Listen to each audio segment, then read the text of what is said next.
doing two different concepts in Photoshop. These associate with your assignment 3, layer masks, and part 2 of assignment 3, clipping masks.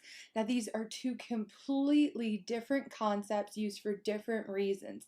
I pair them together so that you can remember that they have different purposes, and you go about creating them different ways. We're going to start first with the layer mask, since we've already talked about that in the first assignment. So here is my background, a bustling street in South America. We are going to make a selection of this tree in front, and remember, there's lots of different ways to make a selection, but I'm going to start here just with my actually I'm going to do my object selection tool. I'm going to build a bit of a box around it. Let's see how Photoshop does. Looks pretty good to me. I will need to go in and clean things up a bit with my quick selection tool. So as you can see, let me make it a little bigger so you can see it. As you can see here, it has a plus mark in it. That means I'm going to add to the selection. If I hit Option, it turns to a minus. So let me go ahead and shrink that on down. We'll work about the 10 pixel brush.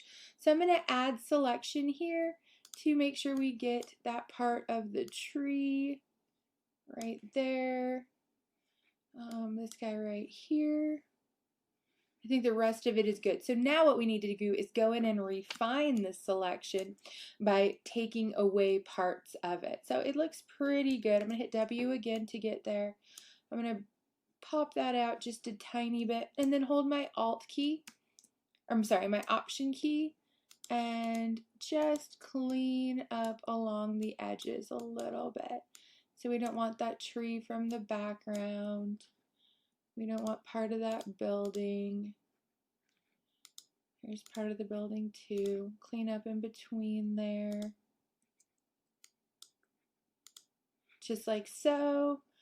And we'll take this and think of it kind of a push and pull. So I'm pushing the selection in where I don't want it, and then I'm pushing it out to, so right here's a good place. So I'm going to hold my Option key and just slide it along to make sure we don't include any part of that car or bumper.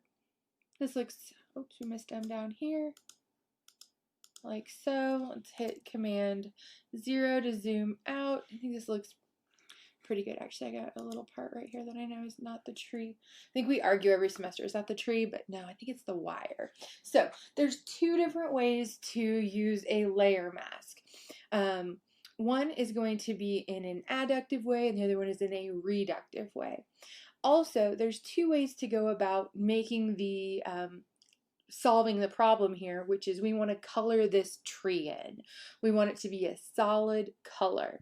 So there's a lossy way, which we would just paint over it, and a non-lossy way where we are going to make a layer mask, and then we can apply any color to that. So the first way would be a lossy way. So I need to make a duplicate layer here so that I'm not actually drawing on my only good copy. So I'm going to turn this layer in the back off, and this is going to be the one where we make our lossy or method where we're actually drawing right on the image, so right on this layer. So I'm going to grab a brush tool and let's pick a bright color so we can see it, a lime green. And now I am merely brushing over this selection. When I hit deselect, what's going to happen? Obviously, I'll hit deselect. Now it is committed. I can't change it. I can't go back. It is part of this image. But good news, I made a copy, which I'll bring to the top. So this is the one way where you are going to actually color directly on the image. And now I'm going to show you how to do it with a layer mask so that you can always edit, go back, and remove or change your selection as you work on your project. So again, we need to hit W to make our selection. I'm going to go over to our quick selection tool, and let's just see how it does when we use Adobe's select subject. Again, looks pretty great. I need to add a few more areas that it missed on that side. Let's bring that out a little bit. And wow, it included, this tonal range was close enough. So what do? I hit my option and push that selection back into the tree because we don't want that. We don't want to color in the bumper. We just want the tree for this one. So we have our dancing ants nice and tight. I'm going to zoom along here holding option and then push back out by letting go. That looks great. Here I'm going to hold option and just push these dancing ants back in towards the tree, and we won't include that wire after much discussion in many semesters. Let's go ahead and push out here and add that little guy back in. And if you feel like you're getting too much, you can always go and change your tolerance so that it's a little bit more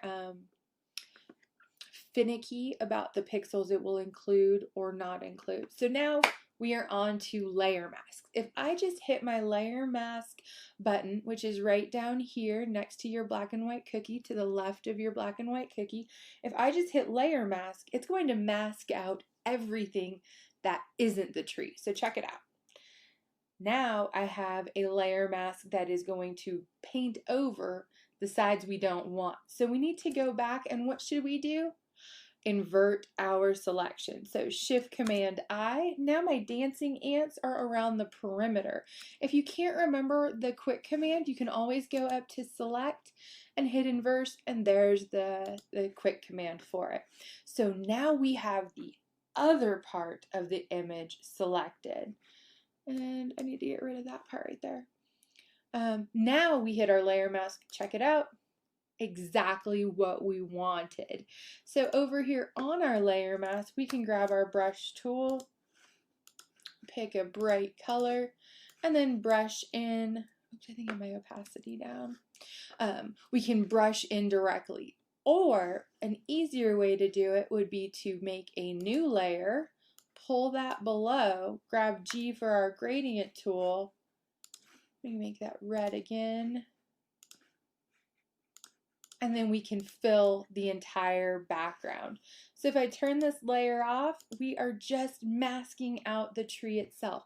This is a non-lossy way where you can change your color. I'm going to go up here and grab a teal and paint that in right here. Super, super easy. Now remember, if we want to go in and refine the selection, we don't like that pixelated edge, we can zoom in with our brush tool, and making sure that we have this set with white as our foreground color and black as our background color, we can grab a brush tool, let's make that a little guy, and we can refine this edge just a little bit.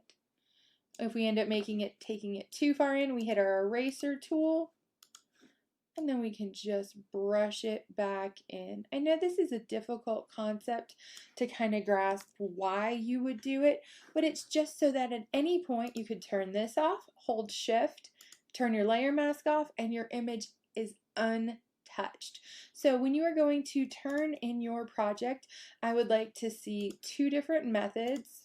Let's get rid of this so you can see two different methods. One, you're going to label layer mask, and the other one you're going to label lossy.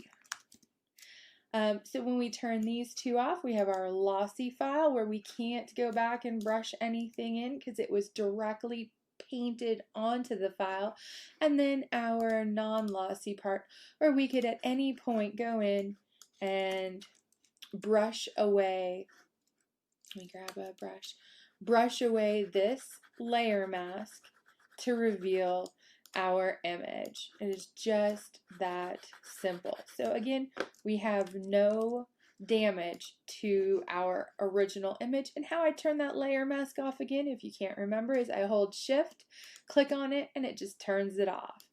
You can also right click and disable the layer mask. Same difference, two different ways to do the same thing.